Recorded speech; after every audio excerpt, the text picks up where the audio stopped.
এখানে ওনারা সন্ধ্যার থেকে আমাকে বলছিল যে মাহফিলে ঝামেলা। আমি তাদেরকে একাধিকবার বললাম যে আপনারা ঝামেলা হলে প্রশাসনকে জানান, যদি করতে হয় শক্তভাবে করেন, আর না করতে হলে আমাকে বলেন, আমি ঢাকা চলে যাই, আমি যেহেতু কাছে আছি, প্রোগ্রামে না আসলাম। তারা জানাচ্ছে বলে বলে মোটামুটি আধা ঘন্টা আমি হিয়াকো বাজারে অবস্থান করছি। এর ভিতরে অনেক মানুষ জড়ো হয়ে গেছে আমাকে দেখে, ওনারাও মাহফিলের যে দিকে যাবে, তা তারা বলতেছে চলেন, কোনো সমস্যা হবে না। তা আমি শুধু তাদের অপেক্ষায় ছিলাম যে যদি সমস্যা হয় আমি চলে যাব। আমি যাওয়ার জন্যই তৈরি ছিলাম, গাড়ি এদিকেই আমার মুভ ছিল, ঢাকার দিকে।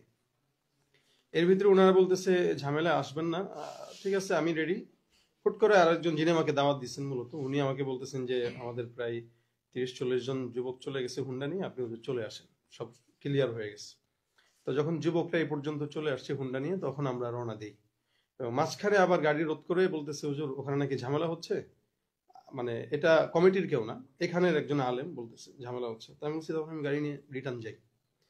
তখন যুবকরা বললো না চলে আসছি কিসের, আমরা যদি কোনো কিছু করা লাগে, এভাবে বলতেছে জীবন দেওয়া লাগলে জীবন দেবো। আমি বলছি ভাই এটা আবেগের জিনিস না, এখানে পরিস্থিতিটা মোকাবেলা করা সবচেয়ে বড় বিষয়।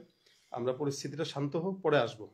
এখন এতগুলো মানুষের মাঝখান দিয়ে তো আমি ঢাকায় যেতে পারি না। তো এরা আমাকে সামনে নিয়ে চললো, আর যে এলাকার নাম বলছেন ওখানে যাওয়ার পরে দেখি কিছু যুবক লাঠি আরো অনেক কিছু অস্ত্র নিয়ে দাঁড়ানো। তো ওরা গাড়িতে দরজা টোকা দিচ্ছে আমাকে বের হওয়ার জন্য, বের হন বের হন। তা আমি বের হলাম, বের হওয়ার পরে একজন গাড়িতে আঘাত দিবে, আমি বললাম ভাই কেউ গাড়িতে আঘাত দিয়েন না। ওপর দিকে আরেকজন বলতেছে পেট্রোল ঢাল, গাড়ি পুরা।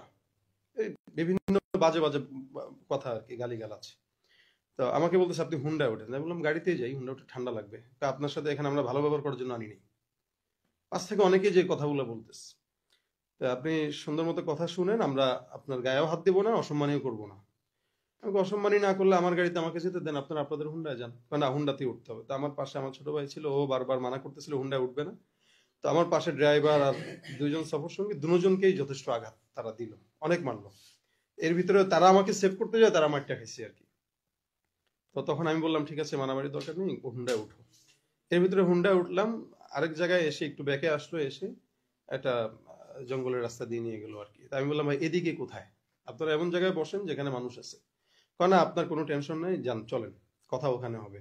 কোথায়, আমাদের দোকান আছে, ব্যক্তিগত দোকান আছে। আচ্ছা ব্যক্তিগত দোকানে আপনারা এটা কোন জায়গাটায়, পেরেশানি নিয়েন না। আচ্ছা আমি পেরেশানি নাই, কিন্তু আমার তো জানতে হবে কোথায় নিচ্ছেন আপনি। এই বলে বলে তারা একবার এইদিকে দাঁড়া, একবার ওদিকে দাঁড়া, অনেক দূরে নিয়ে গেল। এর ভিতরে মাঝখানে কয়েকটা জিনিস বললো যে আপনি এই দেলোয়ার হোসেন সাইদি সাহেবের ফাঁসি চাইছেন, সাকা চৌধুরীর ফাঁসি চাইছেন শাহবাগে যে। তাই বললাম ভাই আমি সাকা চৌধুরীকে ভাবে আমাদের জানা নাই, মানে সালাউদ্দিন কাদের বলতেছে, আমি ওনাকে ভাবে জানা নাই। যাই হোক, চিনছি বিএনপির, বাকি উনার ফাঁসি চাওয়া বা উনি কি, আমি এগুলো কিছু জানি না। বাকি সাইদি সাহেবের বিষয় যেটা বলতেছেন, এটা হলো আমি 13 সালে আমি যেখানে পড়ি, আমাদের ওস্তাদরা সব ছাত্রদেরকে নিয়ে গেছে, আমরা তখন ছোট পড়ালেখা করি। তো ওই অবস্থায় আমরা জানতামও না যে ওখানে কি হচ্ছে না হচ্ছে, আমাদের অজান্তেই ওখানে যাওয়া। তো ওখানে ফাঁসি চাইছেন হচ্ছে একজন, আমরা পাশে ছিলাম, আমি তো চাইনি, আর উনি কি বক্তব্য দিচ্ছে আমি জানিও না।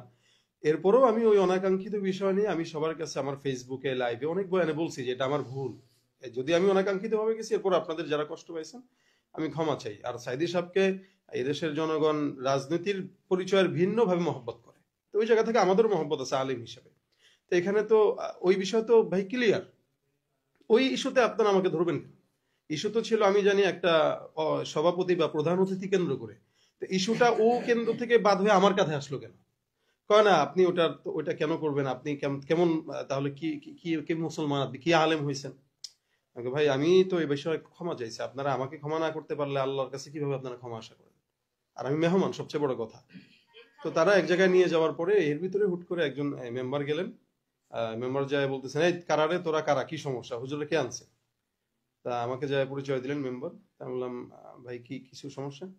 আপনি আমার সাথে উঠেন, চলেন। কোথায়? চলেন। তা ওনার হুন্ডাতে আমরা আবার দুজন উঠলাম। উনি পরে ওদেরকে কারা কারা আসছে চিনেন? বলছে ভাই আমি তো একা নতুন, তো কারো চিনি না। ঠিক আছে চলেন, আমি দুঃখিত আপনার এই কাজের জন্য। তা উনি আমাদেরকে এখানে নিয়ে আসলো, পরে আমাদের প্রশাসনের ভাইদেরকে দেখলাম, ওনারা এখানে আনলেন। সেক্ষেত্রে আপনাকে কোনো ধরনের শারীরিক আঘাত আমাকে করেন, ওই যে বললাম আমাকে ঠেকাইতে গেছে, মানে আমার যারা ওরা ঠেকাইতে যে ওরা আমার গেছে।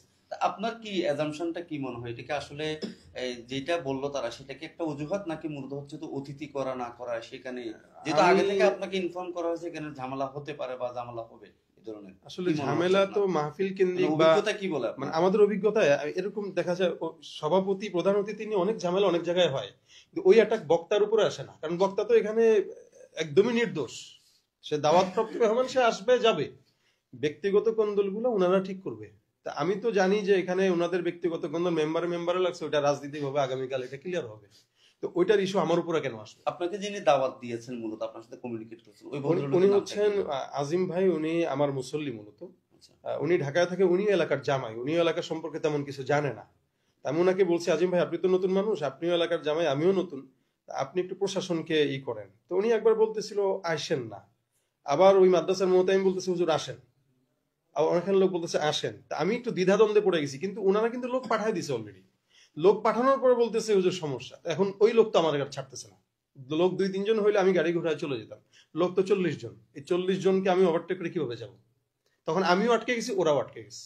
অর্থাৎ তারা আপনাকে গতিরোধ করে একটা জায়গায় নিয়ে গেছে, হ্যাঁ, সেখানে আবার মেম্বার খবর পেয়ে গিয়ে আপনাকে জি জি জি। সেফলি নিয়ে আসছে পরবর্তীতে মনে হয় আমার প্রশাসন। সফর সঙ্গী ওই 999 আমাকে দেখাইলো, 999 ফোন দিছে। তা ওনারা পরে যে নিয়ে আসছে। তাহলে এই যে এই বিষয়টা এখানে গুজব ছড়ানো হয়েছে, মানে অপহরণ, এটা কি আপনি মনে করেন যে এটা অপহরণের এটা পর্যায়ে পড়ে? এটি আপনি কি অপহরণ তো করে মূলত টাকা পয়সা বা জি, অন্য কোনো ধান্দার জি, জন্য। এটা exactly. অপহরণ না, এটা এলো আমাকে ব্যক্তিগত অ্যাটাক করার জন্য।